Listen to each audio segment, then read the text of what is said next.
A few things to address before the class. First of all, around 1:30 p.m. tomorrow, the male practitioners who need some maintenance and reconstruction of the housing. Not sure if it is going to be permitted around the Gandora Shrine Hall area. But it's an opportunity that you can submit your request, that you can actually go to the Gandora Shrine Hall and then submit your request over there. So that's the first one. And the second of all,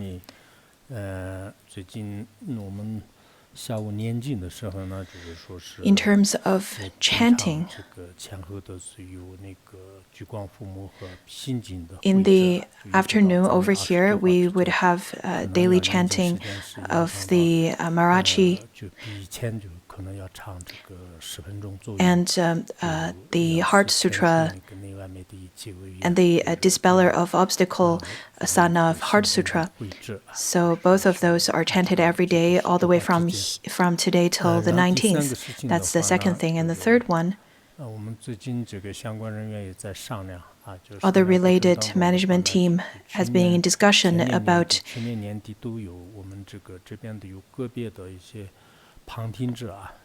some of our fellow practitioners who are only here to listen to classes but not really applying for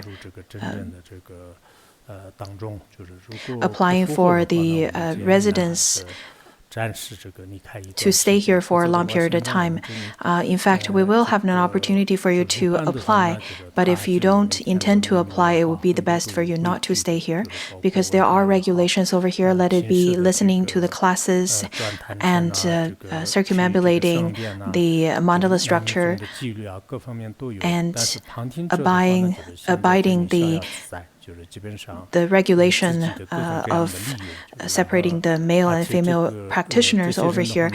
In fact, everyone should abide, everyone should really follow those rules, but there are people who just don't want to listen to it because they don't think that they're in the system and they don't think that they need to follow those rules, which then caused lots of difficulty in terms of management in Larongar. So around July and till the end of the year, for those people who already met the requirements and have the willingness to apply for residency and a study permit over here, then you can do that. If you don't have such intention, it would be the best for you not to stay here. There were a group of people, in fact, there are a group of people who are here, but they don't intend to stay here for a long period of time. And there are the ones who listened to, for example, words of my perfect teacher under the guidance of Khenpos and Khenmos, and then they probably went back or have such plannings.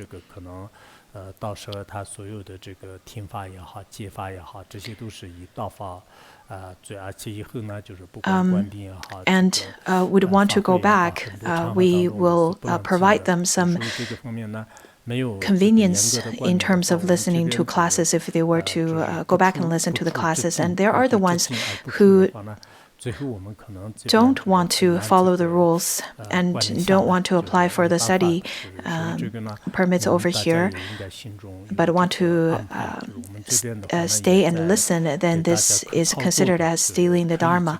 This is going to be the rules. There are times where we tend to be we tend to give you more opportunities. However, it is an institute where we have to manage a large group of people, and it would get very inconvenient from time to time. There are people who don't need the financial support from elsewhere, but they would stay here and do whatever they want. This is not an appropriate attitude to stay here and study. So the group of people, if the number is quite great, and then also studying in different compose classes, but this group of people, because they don't engage in serious study, and the other, it would create a negative influence on the rest of the classmates. So I really hope this group of people could show some understanding. We can provide you some convenience, and we can provide you some opportunities, but if you don't want to comply to any of those, it will be very difficult. It is not just words. In fact, we are going to take actions, because in terms of management in Laronggar, we already are maxed out, and it's very difficult right now. So that's the third aspect. And in terms of the fourth aspect,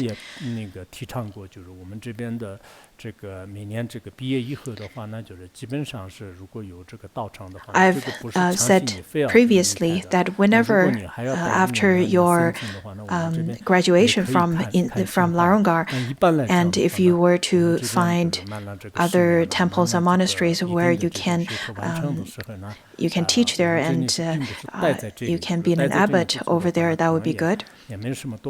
Otherwise, if you were just to stay here without contributing to anything and just doing nothing, then it is really not of any meaning. Of course, if you're very good at teaching, then we can consider to keep you here. But if you are,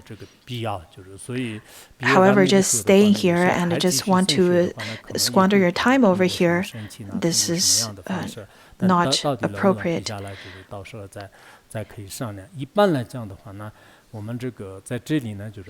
Staying in this institute, we should see it as an opportunity to study the Dharma. This is not a place for you to stay for your whole lifetime. Pontsuk Rinpoche pointed out, as well as great masters. In fact, look at all of those great masters. They would go into an institute and study for 6 to 8 years with great diligence, and then they would go to other places to propagate the Dharma. If you were just to stay here because of the scenery is beautiful and because you're so accustomed to this lifestyle and not wanting to go to other places, this is not going to be very convenient for anyone, and it would be the best for you to find places, for example, where you would have the opportunity to give teachings and propagate Dharma and benefit sentient beings. This is more important. I've stressed on that point a few days ago as well. I've mentioned that for those Sangha members who've already graduated from Laronggar and already depart from Laronggar, and it would be the best for you to offer your residence or maybe sell your residence to the other needing Sangha members. I hope that you don't stay here because that you can have enough food and drink and clothing and all of those providings, because it would be difficult to accommodate so many people to manage in terms of the hygienes and then the environmental protection and all of those. Don't become a burden to the institute, because we already are maxed out in numbers. If you were to become a burden, for example, if you don't serve the Sangha by volunteering and staffing sitting on different positions. On the contrary, some people would create difficulties. I don't think that's an appropriate action of a practitioner. So do contemplate upon that. Another thing, Vajrasattva Dharma Assembly has not been approved so far, so we're not going to open the gates to the ones who would travel here to attend the Dharma Assembly because it would be closed. The other day, the county's official said that they're not going to open up the charnel ground. He said that to open up charnel ground would be an insult for the sky burial ceremony of Tibetan Buddhism. Therefore, he's not going to open it. And he said that this is not appropriate to open up tourism in the name of religion. So we're not going to open up. Many of you knew probably that lots of the lay practitioners traveled over here and they were asked to leave by the policeman. Many people came to the gate and were asked to leave. We don't have enough housing, we don't have any preparation, and if you were gathered around at the gates, it's very inconvenient. On top of that, I understand that if you were to travel here, it's going to be very difficult for you to enter into this area. The other day at Serpa, you have to spend about 3 hours lining up to enter this area.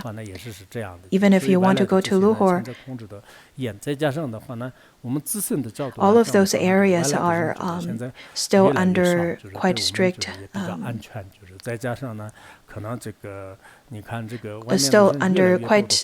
management right now.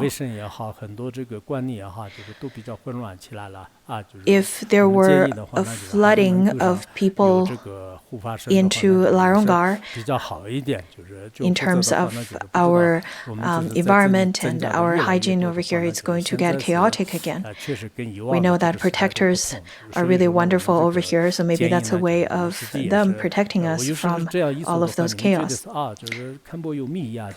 People may feel that, I have some the way I'm saying it is out of my sacred meaning.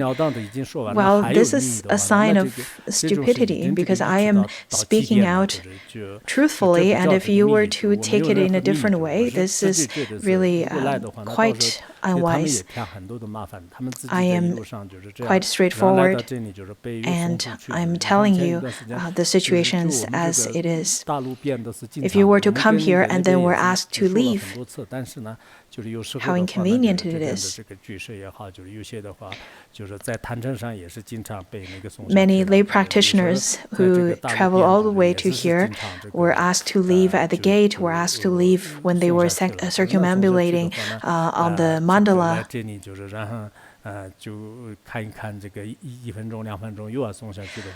And sometimes they just came here for 1 or 2 minutes and then were asked to leave. I'm stating this to you in a straightforward way, and there's really no sacred meaning beneath what I'm speaking right now.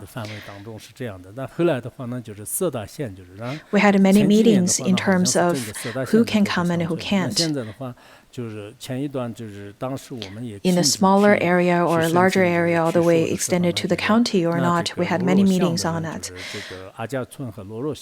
In the Aja village and Loro, that's just around the foot of the mountain, those people can travel, but we're still discussing on the possibility of that. We are just applying for the permit for them to travel here. This year, you probably know that there are many new regulations on the traveling of the religious personnel, and it is probably more strict than how it used to be before. Therefore, there are many practitioners who would just stay home and chant mantras and dedicate merit. That would be probably better. If you really don't want to listen, well, I won't be sent off.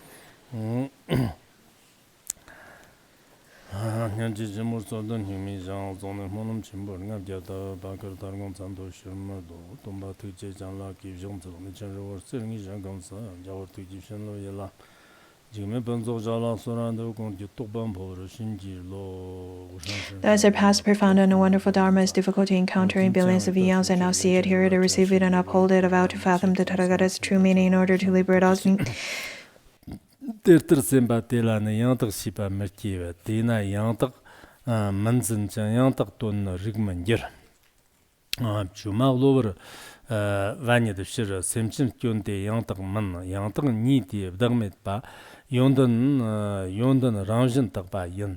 Yangtak member Ninzan ba Yangtak Yondan Kernde ba Lordan Dagdan Semchen Lam Tsum Tom Shamba Topman Yer Dartar Tena Tuba Le Chodang Tumba Jinki ba Shirb Yishi Shamchin Te Churnga Tiefshir Tele no Kanamatu Mensong Star Tunmid Yondan Damba Dagdan Semchen Tsum Sham Le Sandye Nyanam Nirto To Taba Jimbur Gilwami Tamchu Kumchuk Rig number Le Devjan Serbi Nyambo Kap Te Tambo Go Taktuk Jara Ramjin Ton Teftin Zaptang Diache Tang Dagni Chimbo Teyang Chirtar Tidang Chirta Nyed Ngo Nyetang Jimje Tang Ledang Danlan Jigba Tetag Sam Kyabni Ki Sandye Sanam Nyambar Jag Ramjin Goksar Jibjut Ramjin Goksar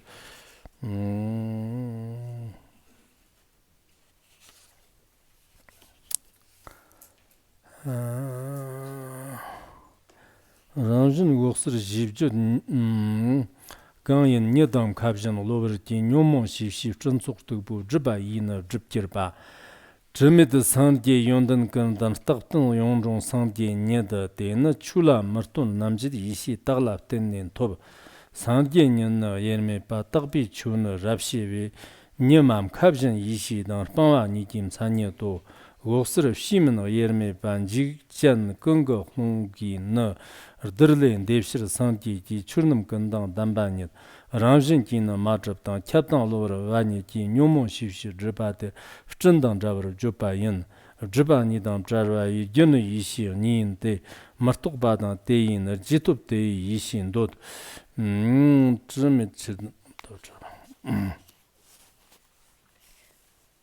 That was the oral transmission, and let's generate Supreme Bodhicitta in order to liberate sentient beings.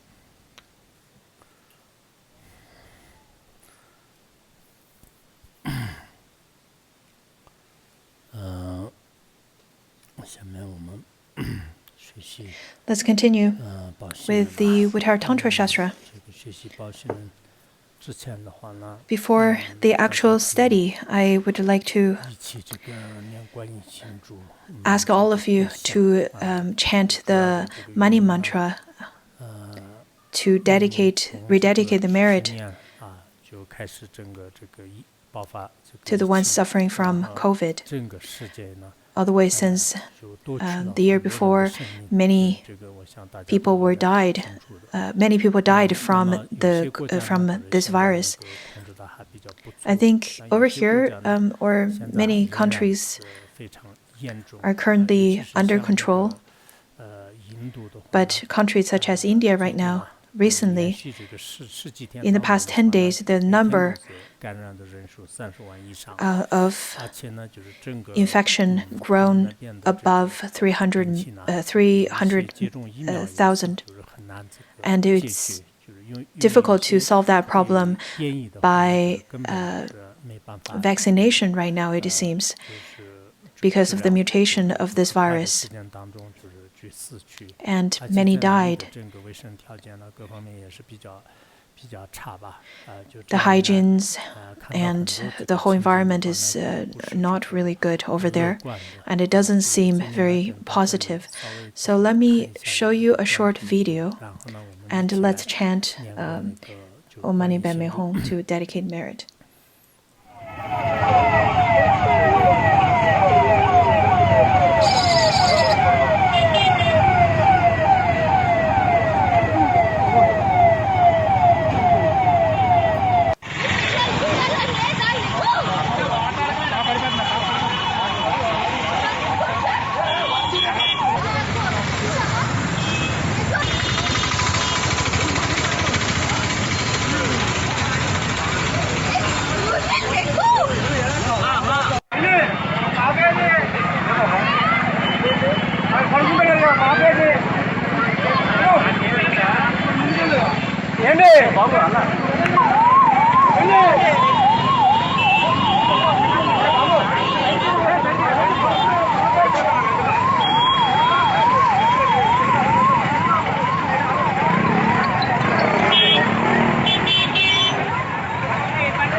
ఊళ్ళోనే ఒక సగం మంది పడిపోయారు గురు.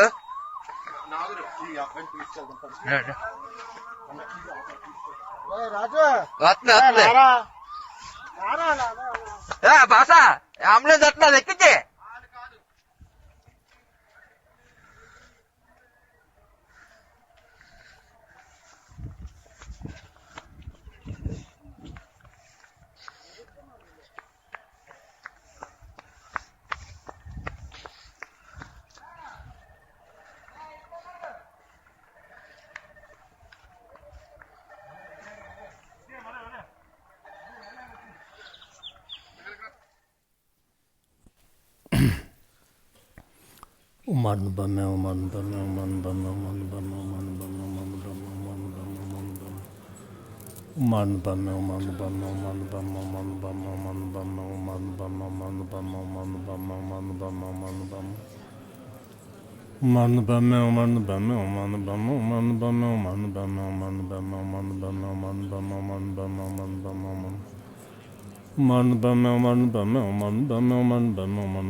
Now let's move on to the Uttaratantra Shastra. We're currently talking about the merit of Buddha nature, and if you do not or underestimate, or if and there are the 5 faults that comes with not recognizing Buddha nature. First of all, we've talked about how one could generate faint-heartedness or contempt for inferior beings, perceiving the untrue, disparaging the true nature, and exceeding self-cherishing. So the ones who cannot perceiving the ones who perceiving the untrue and the ones disparaging the true nature's existence and then exceeding self-cherishing do not have any equanimity. So those were stated in the previous class.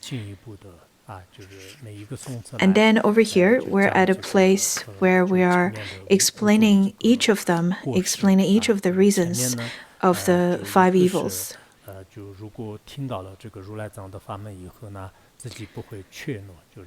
Whomsoever hears the teaching of Buddha nature, then they would no longer have faint-hearted. Their minds are no longer feeble. And once you studied Buddha nature, you will not generate the mind and thinking that the other sentient beings are inferior. You would not generate such a contempt. Now, the third one is to eradicate wrong view or eradicate the untrue. In those who entertain such thoughts, true understanding will not arise. They hold untrue to be true and thus will not realize the truth. In the previous one, we've already studied that how the Buddha nature indeed is existent. If you do not know the Buddha nature, then there are the five evils. If you don't have Buddha nature,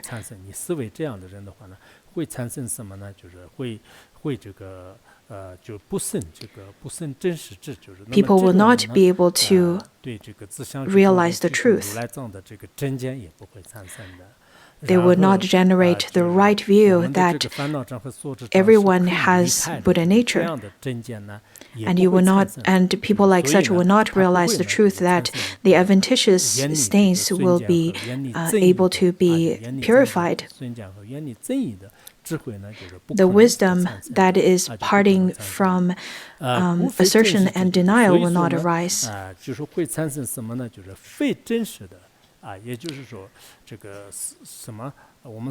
Therefore, they fall into the evil of overstatement and hold what is not true. For example, because adventitious stain can be purified. However, if you were to hold on to the existence of adventitious stains to be truly existent, then that is an overstatement.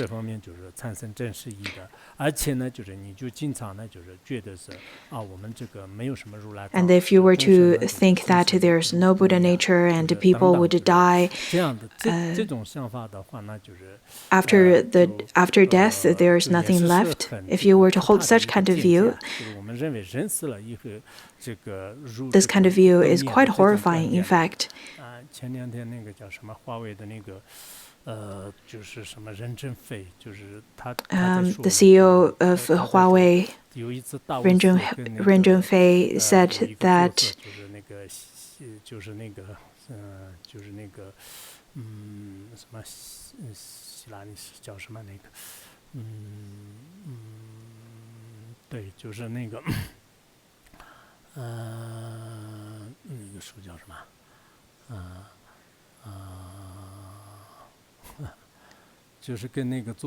he conversed with an author,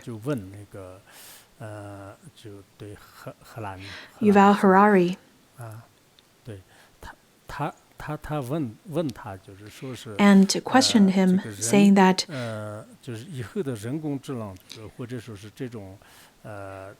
what's the future of AI? Is AI going to surpass human beings? Are there ghosts and spirits? Are there future lives? Because for various reasons,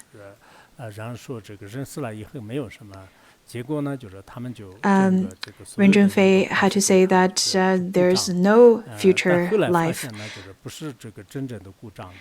And then there were people clapping at the time, but not sure if this is a very positive way to celebrating his speech. Anyhow, for people nowadays, I think there are a group of people who thinks that after death and that's it, there's no more, there's nothing left after death. So there's no existence of Buddha nature. But I think some theories are not necessarily true just because they are widely believed. For example, there are a group of people who can remember their past lives. In fact, quite a number of them. And there are lots of hypotheses that science cannot come to a conclusion. In the past few years, we've studied the ornament of Mahayana Sutra Shastra, where it says that if you were to give up what is existent and grasp onto what is not existent, this is the severe stupidity of the world. This is a severe sign of stupidity of the worldly beings. The worldly beings indeed hold on to the true existence of adventitious things, of the afflictions. But in terms of Buddha nature, the 10 powers and 18 unusual characteristics, all of those that's intrinsically existent in one's mind stream is completely ignored. We can see that such kind of foolishness can lead to horrifying outcome. That's the third verse, third out of the 5 evils.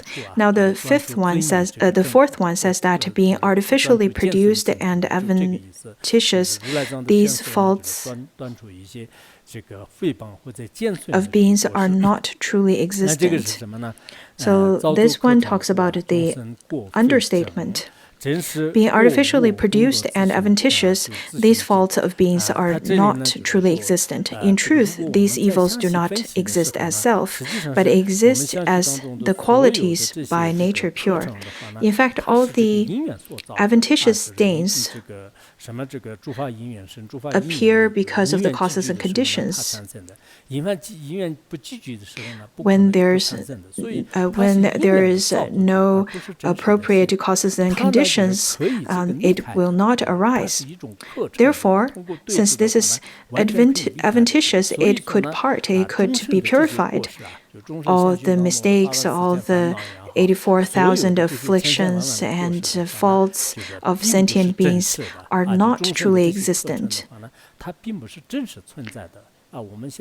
They're not solidly existing.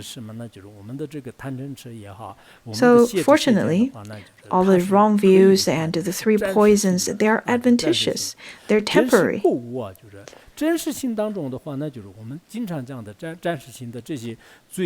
They're not truly existent. All of those holdings onto the self-existence of, for example, self and phenomena, they are adventitious, they are untrue. The ones who studied Madhyamika, do you remember which text it is from? It says that all the adventitious things or the afflictions are in fact having the nature of emptiness.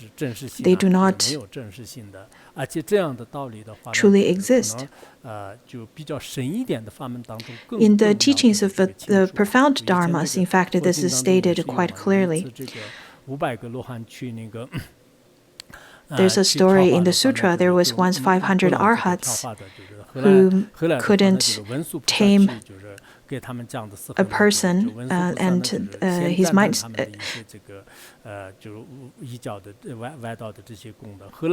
500 Brahmins. And then Manjushri went there to see this group of people, and then he finally tamed these group of people. Ananda asked, how is it that you were able to teach them? And Manjushri said that it is because I've given them teachings from the aspect of pith instruction on selflessness of self and phenomena. Therefore, let it be self of a person or self of a phenomena. Let it be any of those phenomena that appears. In fact, there's no solid existence of a character, solid existence of a self. It is not that we are trying to protect the Dharma's name or the fame or of your guru. It is not that we speak of such in order to do all of those. In fact, I invite all of you to analyze this and contemplate upon it yourself. Where is the self in you? Where is the self of all phenomena?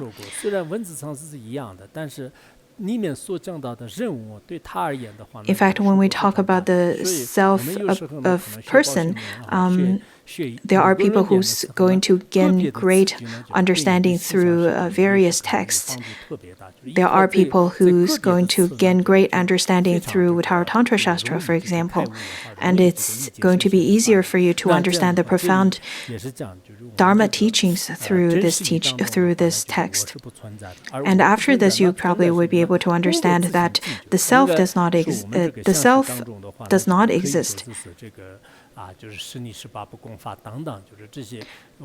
And the nature is indeed pure and is intrinsically abundant with the 10 powers and 18 uncommon characteristics. In fact, you don't need to question this, whether the Buddha has all of those or not. Or if you have all of those qualities on yourself, right now it's probably difficult for you to see that you also have these qualities because they are not very apparent, they're not very coarse, and you are not able to see them yet. However, I think through studying, you will be able to gain understanding. Just like there are people who study, for example, piano, it takes time for them to go through the course and gain a more profound understanding of it. So similarly, Dharma is exactly the same thing. Therefore, adventitious stains appear on some people may be quite severe and very heavy at this point, but you should know that in your mind stream, in fact, we are already abundant with all the merits. And the obstacles, the afflictions, the obscurations are all adventitious. I really hope that you can contemplate upon those teachings with great care, with great detail, great analysis. And then you probably will be able to notice that you are able to solve the problems that you've had for a long period of time. Whenever I give teachings in schools, I notice that students would ask questions that's already taught many times in the teachings, in the previous teachings. But maybe because they've never really studied it very carefully, therefore they still hold lots of questions in their hearts. So I really hope that you can study and contemplate more so that all the problems will be naturally resolved. Anyhow, I really feel that Uttaratantra Shastra is of great importance. Before I translated Uttaratantra Shastra, Khenpo Tsotrem Lodro asked me to translate this, and he requested me for many times. He said that he will also want to give teachings on it, but I don't think he will. Anyhow, at that time, I thought I don't want to translate this, out of many reasons. But later, I thought that the teachings within this text, in fact, is quite appropriate for the modern people and, for example, people of the West as well. There are lots of people who study Mahayana and Mahamudra right now, but they still have lots of wrong views in their mind stream. And then if you were to study all of those Mahayanas without a firm foundation, you're simply building a castle on top of thin ice. Many scholars in the West, they study Uttaratantra Shastra and study Illuminous Essence. And they focus on those texts. There are people who focus on certain texts and studies over here as well, and they study with great attentiveness. That's really wonderful, and maybe I'll give you some reward for that at the end of the year. Anyhow, for people who pay great attention to one particular text and study in great depth of that text is really wonderful. Another thing I would like to bring to your attention is that nowadays we are encouraging people to write essays. There are people who tend to be very vague, and maybe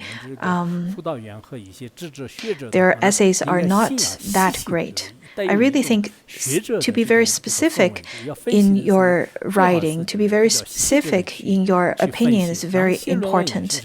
You have to be very detailed in terms of your analysis or on your essay. You have to come to a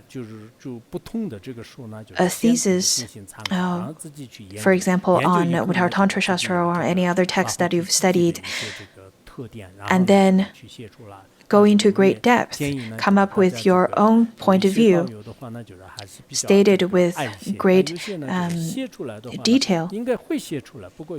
There are people who would give different writings.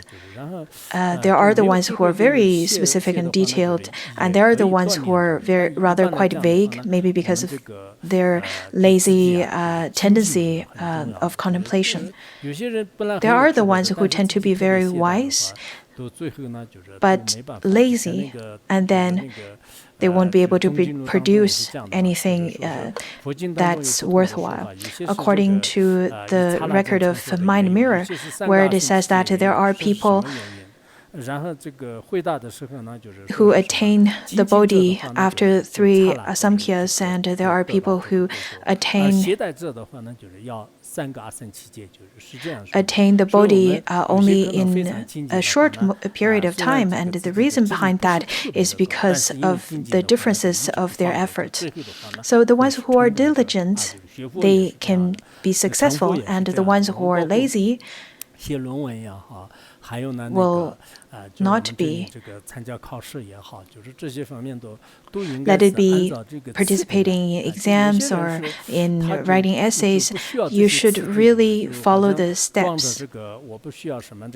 Don't pretend that you don't need fame and you don't need those certificates, and don't pretend that these are just illusion, therefore you don't need it. Well, if your level of understanding is like such, of course, that's fine.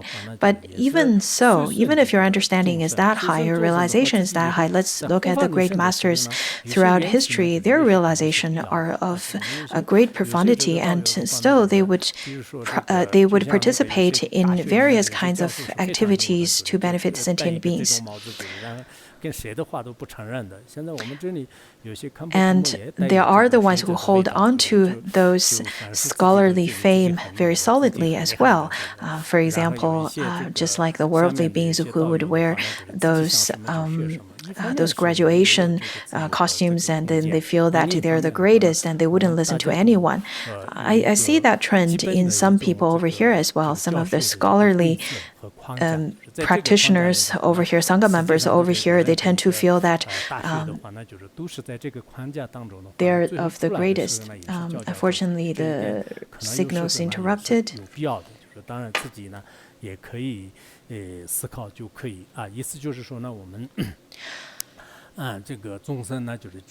Anyhow, over here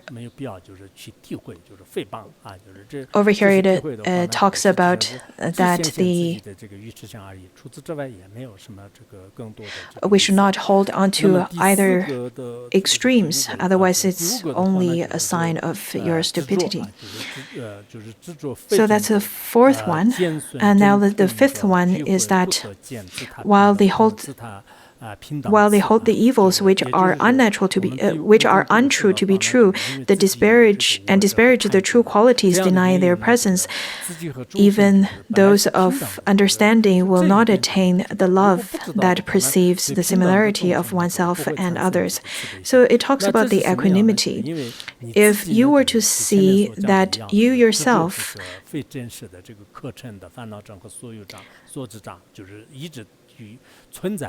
grasp onto the solid existence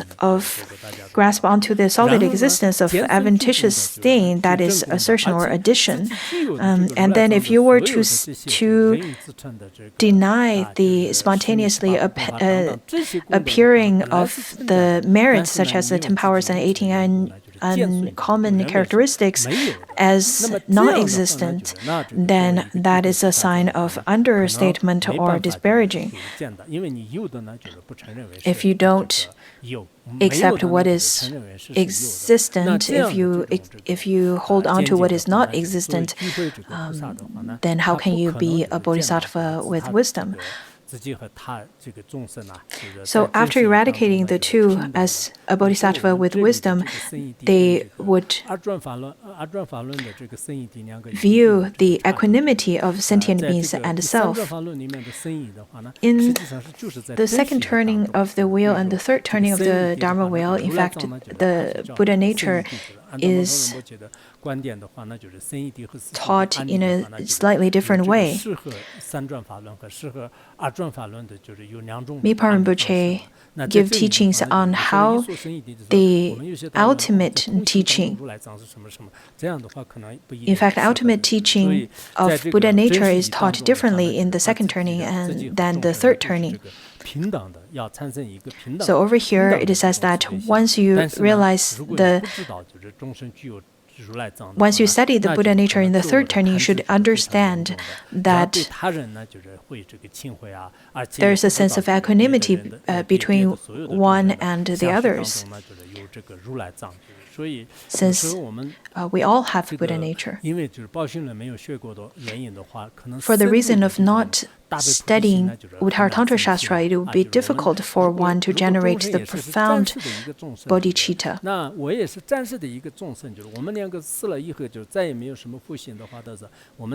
If you were to say that we're just temporarily, we're all mundane beings, and if we're just all temporarily mundane beings and not recognizing that we all have Buddha nature, then what's the meaning of generating compassion towards one another? However, if you were to see that all sentient beings, including animals, all have Buddha nature intrinsically existent, then you would naturally generate that kind of bodhicitta that is more profound. There was once that there's also the story according to the Buddha's teachings that he in fact gave predictions of the enlightenment of certain animals even. And if you were to only understand it from the second turning of the wheel, you won't understand why it is, why the prediction is given to the animals. After studying bodhicitta,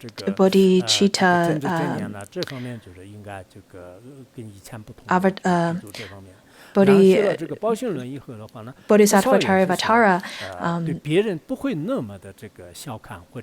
I think you won't generate such kind of disparaging or contempt towards others.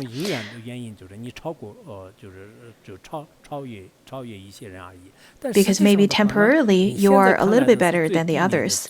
Maybe temporarily, on the other extreme, maybe temporarily you are inferior than the others, but ultimately you are also the same Buddha as the others.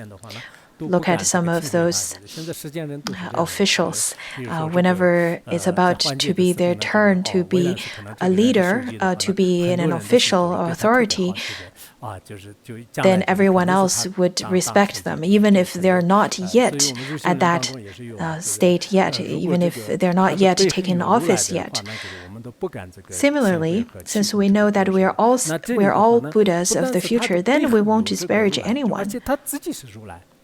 On top of that, not only all the other sentient beings are the future Tathagatas, you yourself are also the future Tathagata. So you won't generate any disparaging towards others or self. Therefore, whomsoever studied Uttaratantra Shastra very well, then you would generate respect towards everyone.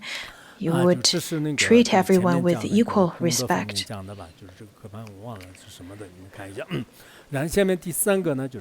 And then let's look at the next one. The way qualities are attained once the 5 evils are abandoned. So let's look at the merits and the qualities that's attained. Once one has heard this, joy will be born, respect as towards the Buddha, analytical wisdom, primordial wisdom, and a great love will arise.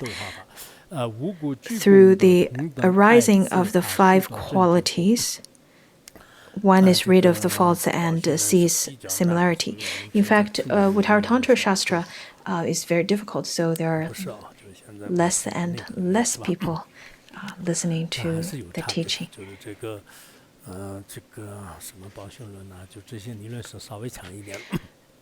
I'm sure there's a difference in the number of people attending the class because it is a very difficult text. In various texts on Uttaratantra, in various teachings on the Buddha nature, in fact, after hearing the merits of Buddha nature and contemplating upon it, you'll be able to know that all sentient beings have Buddha nature, and for that reason, you won't generate faint-heartedness. You won't feel that, oh, I won't be able to become a Buddha, I won't be able to gain enlightenment, to attain enlightenment. On the contrary, you would generate a sense of confidence and then joyful mindedness whenever practicing anything. On top of that, because knowing that all sentient beings have Buddha nature, you will not disparage any other sentient beings or contempt the others, and you would respect them just like how you would respect a Buddha.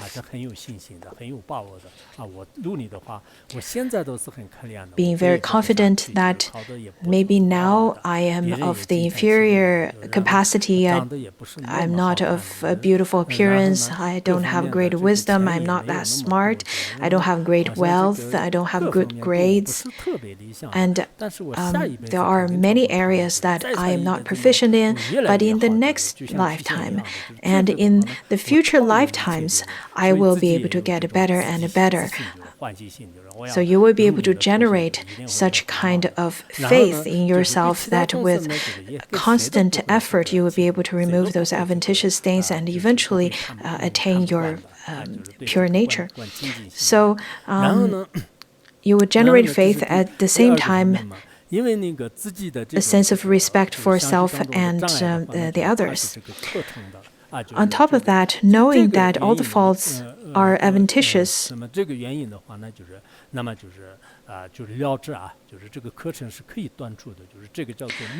so by realizing the absence of defects and the presence of qualities, and through love and seeing the equality of oneself and all beings, Buddhahood will be quickly attained.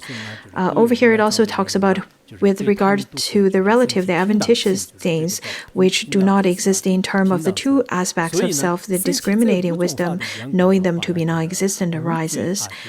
And then with regard to the absolute Dharmadhatu, which exists in terms of the nature, the primordial wisdom, knowing it to be existent arises.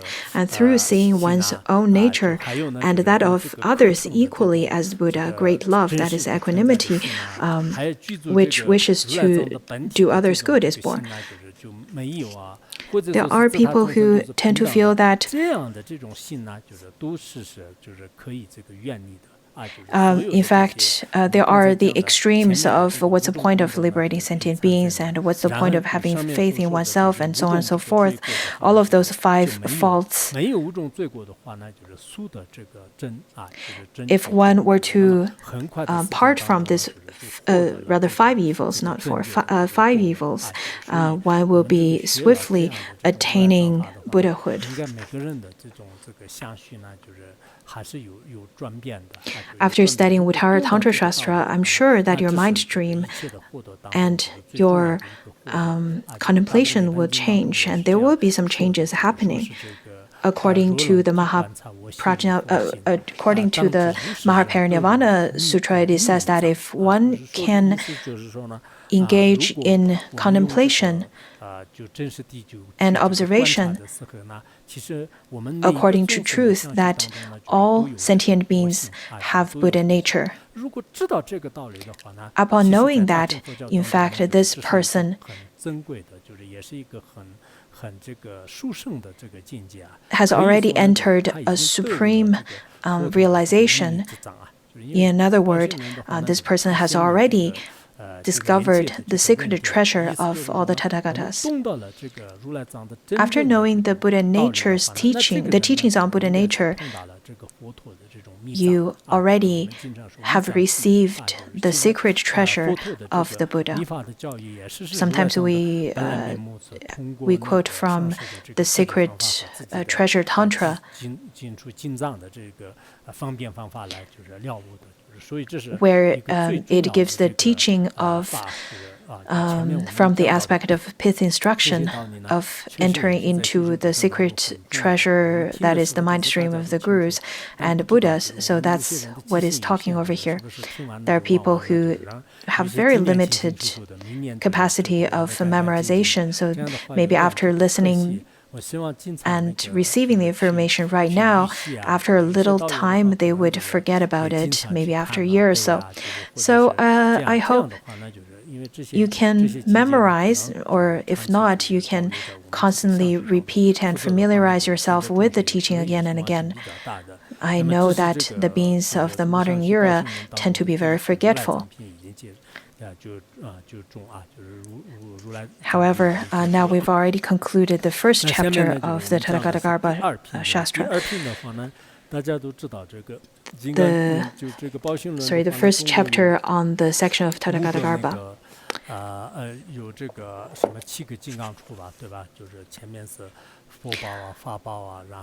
Out of the whole text, there are the 7 Vajra points.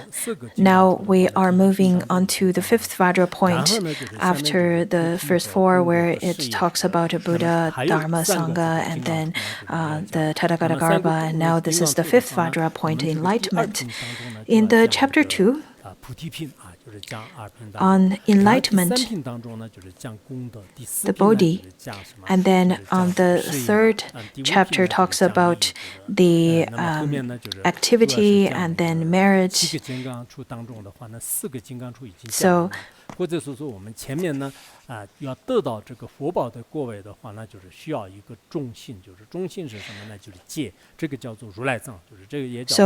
previously we've already talked about the Tathagata Garba, that is the disposition or the cause of attaining enlightenment.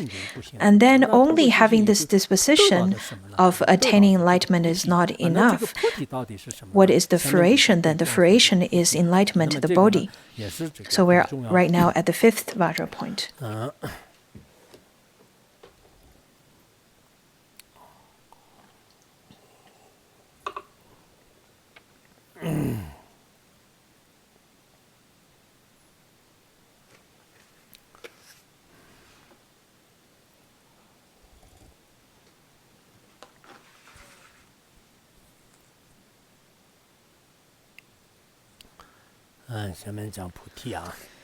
Now the 5th Vajra point, enlightenment.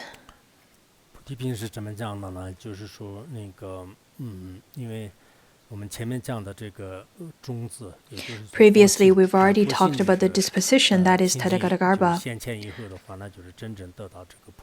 After the full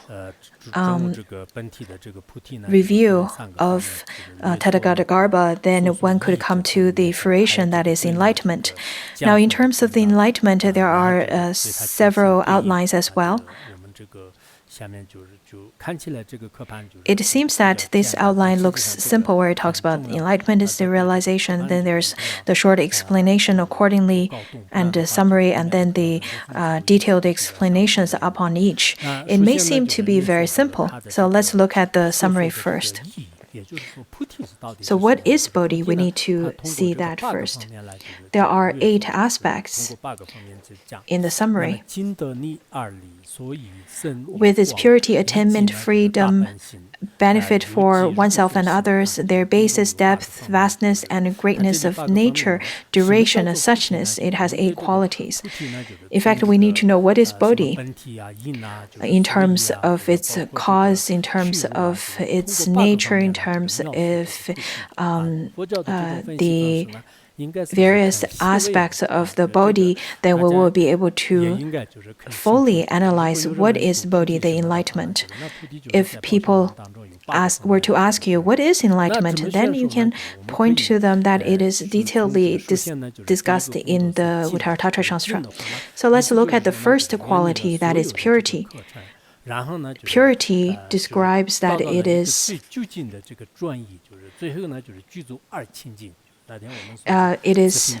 by nature pure and free from adventitious things. That's the 2 types of purity. That's the essence of Bodhi. It is the pure essence of it is a pure essence.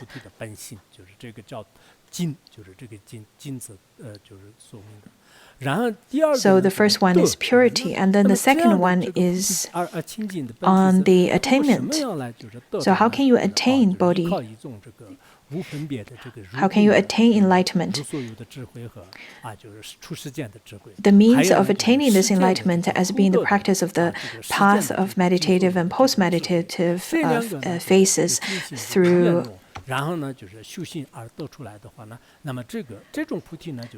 the wisdom of reality and the wisdom of omniscience. How can you discover how can you attain it? What are the means? In fact, the 2 means are attained by meditative and post-meditative phases. Through the meditative phases, it is that you can attain the wisdom of nature of things, and through the post-meditative, you attain the wisdom of omniscience. And then the third one talks about the fruition, which describes the fact that due to the practice of the path, it is free from the pollution of the 2 veils. After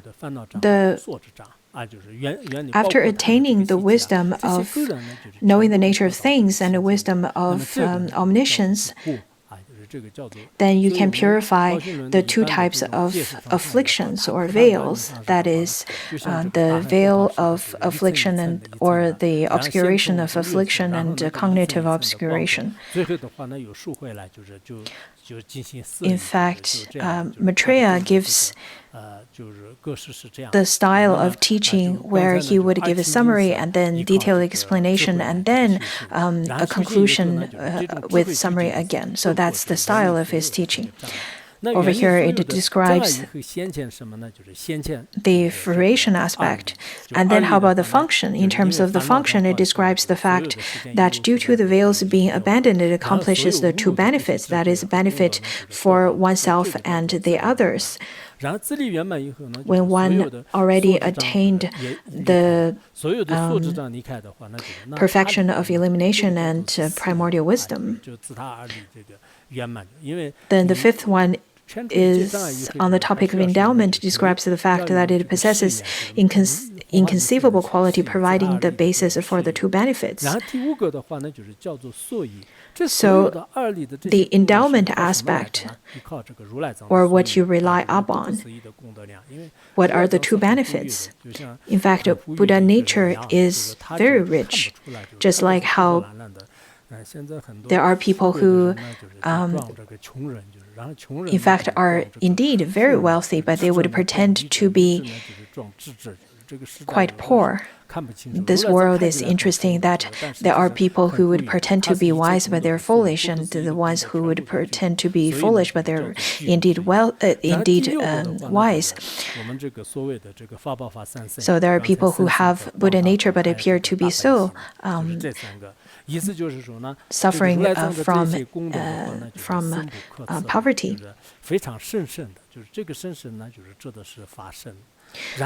On the topic of manifestation, describes the fact that these qualities manifest through the divisions of the three kayas, the Svabhavika kaya, and Sambhoga kaya, and Nirmana kaya.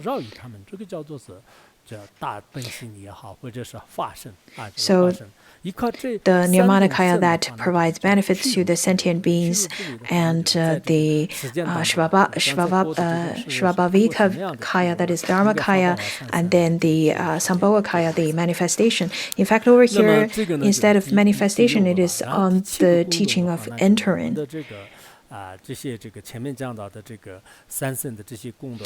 the topic of permanence, describes the fact of that three kayas will last as long as there is space, and then that is of the Svabhavika kaya, and then the later two, as long as there are sentient beings. Till the end of space, in fact, the Dharmakaya would not change, the Svabhavika kaya would not change. In terms of manifestation, that is the Sambhoga kaya, and Nirmana kaya, in terms of its manifestation to benefit sentient beings.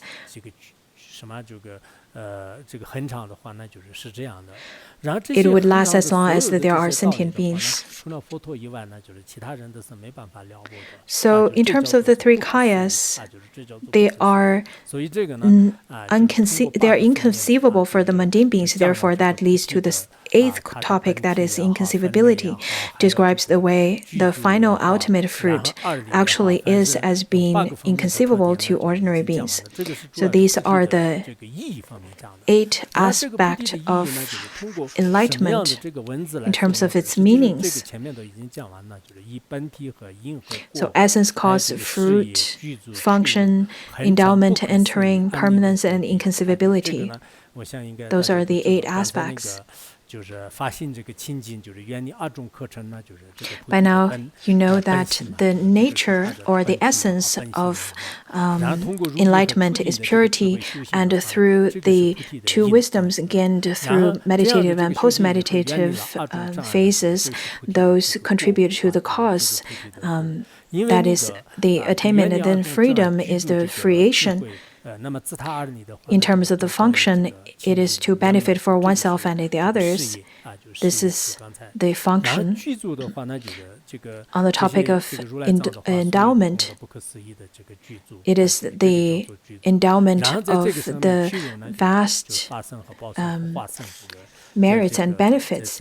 And then in terms of entering, it describes the 3 kayas.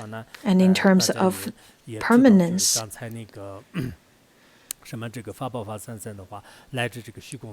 the 3 kayas, the first kaya would last as long as there is space, and later 2 would last as long as there are sentient beings, and then they are inconceivable because their suchness. So the 8 kinds of explanations are given accordingly from the aspect of the function and the quality of it, or rather the essence and the explanation accordingly. When I first studied, I studied in the system. I studied first the Bodhicharyavatara first, and then I studied later Buddha nature. And then I remember that around the year 85, Ponso Rinpoche lead a group of Khenpos to a different place to give teachings, and then he asked me to stay. And then I stayed in Larangar and studied under two Khenpos in Gunanoro, who give us teachings on the Mahabhidharma and Uttaratantra Shastra, and give us the oral transmissions of tantras. And then later, Khenpo Gado give us teachings on the Bodhisattva Charyavatara. I remember that it was summer. Throughout the day, we would study. When I first came to Larangar, I spent a lot of time in studying. I was very diligent and put lots of efforts. During summer, at mid of day, Ponso Rinpoche felt that the practitioners, since we live in such a kind of hard lifestyle, therefore he then provided milk to all of us, because there's one cow that's available over here. And Ponso Rinpoche said that when he studied in Sershio, he remembered some yogurt and milk provided lots of nutrition to the body, and it was very healthy for all of us. So we felt that after drinking that milk, it gave us lots of energy. And he asked me to recite the verses. I haven't used it for a while, but I remembered it.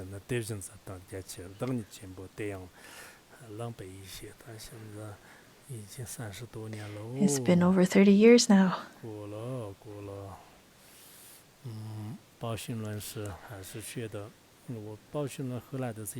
I don't think I've given much teachings on Uttaratantra Shastra after studying it. I listened and studied it.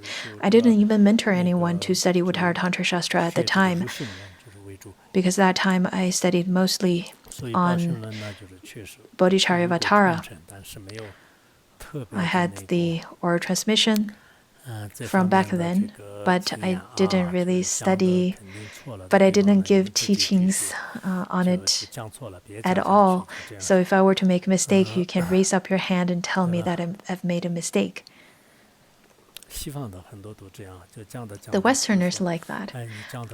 If the teacher is not giving a good teaching, then the student would raise up their hands and said, no, that's not good teaching.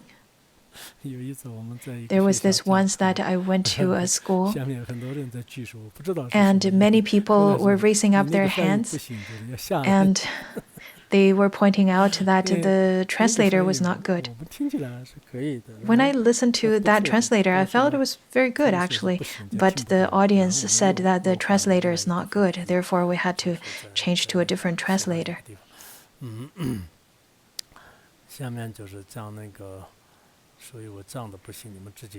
So if I don't give good teachings, you should learn from the Western students and raise up your hand and tell me to stop.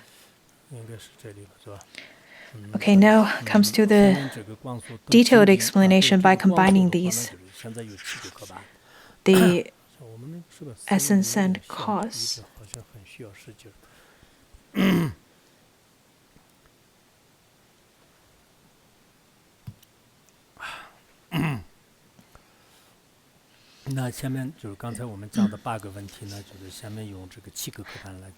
The previous 8 topics are discussed in 7 outlines, and it is discussed or explained in terms of essence and cause.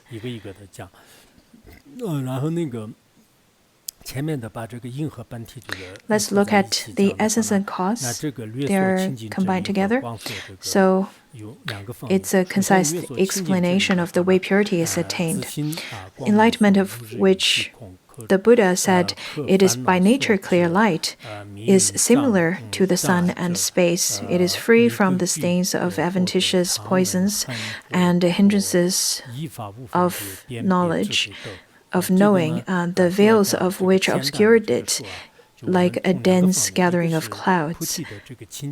Well, first of all, we need to know the essence, the pure essence of Bodhi, of enlightenment, and then we need to know the way to attain it. So we need to know the essence and the cause at the same time. In many of the ultimate teachings given by the Buddha, it talks about the nature of mind. It says that mind, it is by nature clear light. And to use an analogy, it is said that because the mind is by itself luminous, therefore it is just like the sun. In terms of free from the adventitious things, that's speaking from the aspect of the space. So all of those adventitious things of, for example, obscurations of affliction and cognitive obscuration, these veils can be purified. The merits of the Buddha, the 10 powers and 18 uncommon characteristics, in fact, are considered as permanent, steadfast, and immutable. Some of the commentary, in fact, talked about that in a way that because it is free from birth, therefore it is permanent. Because it is free from death, and then it is steadfast and devoid of wavering, therefore it is immutable. This kind of qualities of the Buddha,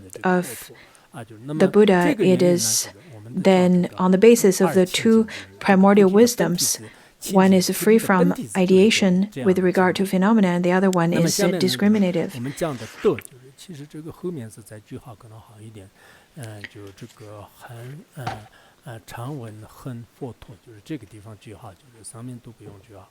The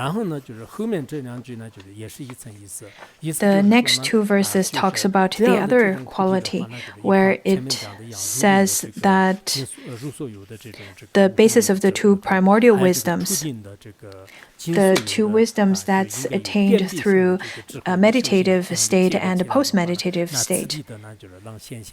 So stage by stage, it could it could reveal the enlightenment. Therefore, over here it points out the importance of meditation. The formal practice, if you were to only practice on, for example, circumambulating and all of those, it is not a direct cause that could lead to enlightenment. The direct cause that leads to enlightenment is formal practice. The first one is the wisdom that could arise from the two states or two meditative states are the wisdom of knowing the natural things and the wisdom of omniscience. There are different ways of talking about it. Each different Shastras and Sutras would have various different perspectives, but they're not in contradicting to one another. So the two wisdoms.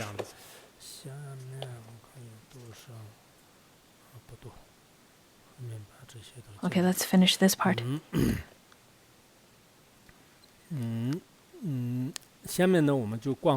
Now let's look at the detailed explanation of its meaning and look at its essence.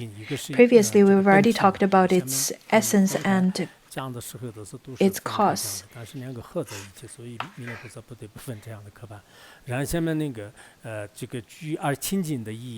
Let's look at how it is. Let's look at then, first of all, the purification. Buddhahood is indivisible, yet can be divided according to its property of the twofold purity. Thus, it has two features, which are abandonment and primordial wisdom, similar to space and the sun. The Buddha, enlightenment, in fact, it is in the essence of all sentient beings. We can say that this is what we can attain. And then when additionally at the end of the purifying process, it also has become free from adventitious things. There are the two types of purity. We've already talked about how in terms of the sun, the analogy of the sun, it is from the aspect of primordial wisdom, and in terms of the space, it talks about such quality from the aspect of perfection of illumination.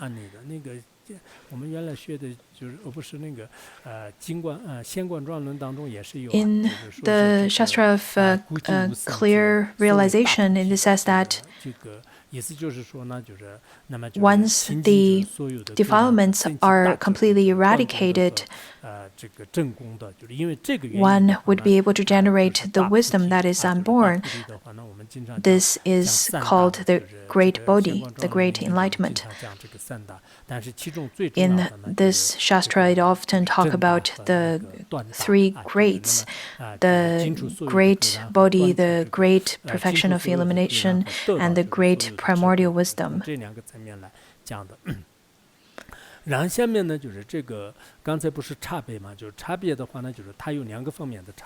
terms of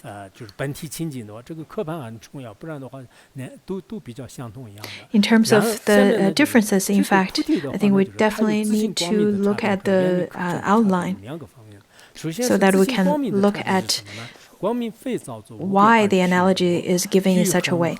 So the way it possesses quality, luminous clear light is not created. It is indivisible. It is indivisibly manifest in the nature of beings and holds all the Buddha properties, outnumbering the grains of sand in the river Ganges. The sentient being's mind stream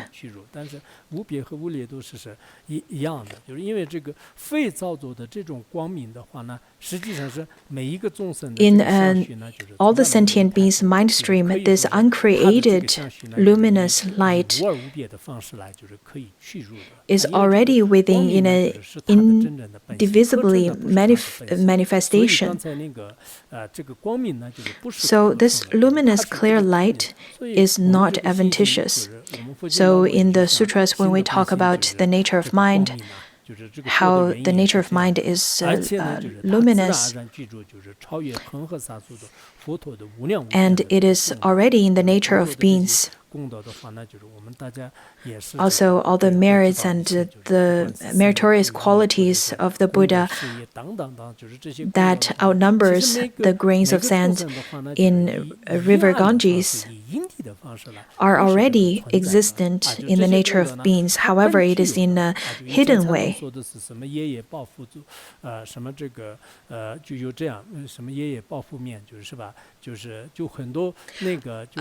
How in the Chinese Buddhism there are people would say that you would go to sleep with the Buddha every night but not knowing it. This is a teaching on that. You should know that you already have the nature of such within each of the beings. However, it is hidden, it is not seen yet. And then the meaning of these things, by nature not existent, pervasive, and adventitious, the veils of the poisons and of the hindrances to knowledge are described as being similar to a cloud. First of all, the adventitious things, they're not like the luminous, clear light essence of the mind. In fact, the adventitious things are not truly existent.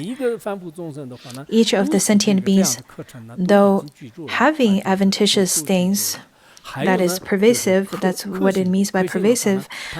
However, the nature is not existent, and then it is adventitious. For such reason, the obscuration of affliction and obscuration of the cognitive obscuration can be purified, because now we're talking about how the adventitious stains could correspond to the cloud.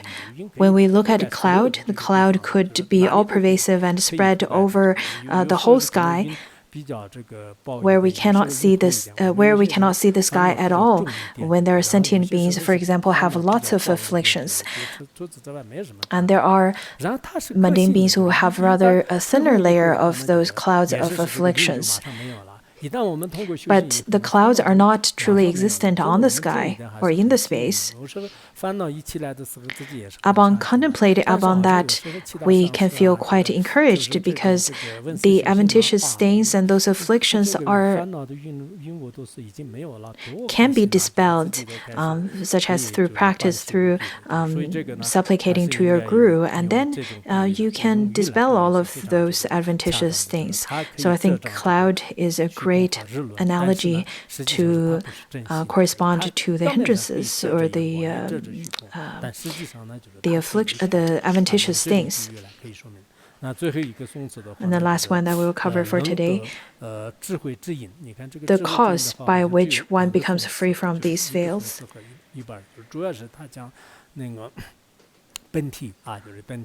This is on the essence, and it takes about 2.5 verses to talk about it. So we can see that how Maitreya at first gives summary and then explain it one by one. So it says that twofold wisdom causes release from the two veils, since there is the one that is free from ideation and the one issuing from this. In post-meditation is held that there are two primordial wisdoms. So there are the two wisdoms that's generated from the meditative state and the post-meditative state. In the meditative state, that is the wisdom of knowing the nature of things, and during the post-meditation, it's the wisdom of omniscience, or the post-meditation wisdom which understands the phenomena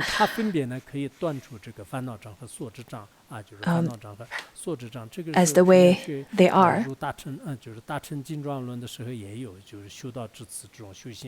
According to the ornament of Mahayana Sutra Shastra, where it says that one should practice on this path and attain the two types of, or practice upon the two types of wisdom in order to eradicate the two types of obscurations, that is, obscuration of affliction and cognitive obscuration. So the wisdom of non-discriminating could eradicate the obscuration of affliction, and then the wisdom of discernment eradicates the cognitive obscuration. So here it talks about one of the, actually 2 out of the first 8. There are 7 outlines that's going to talked about in the later part. 6. There are 6 left, right? Seems like my math is not working. Maybe we should stop here today? Or do you want me to give another 2 hours of teaching?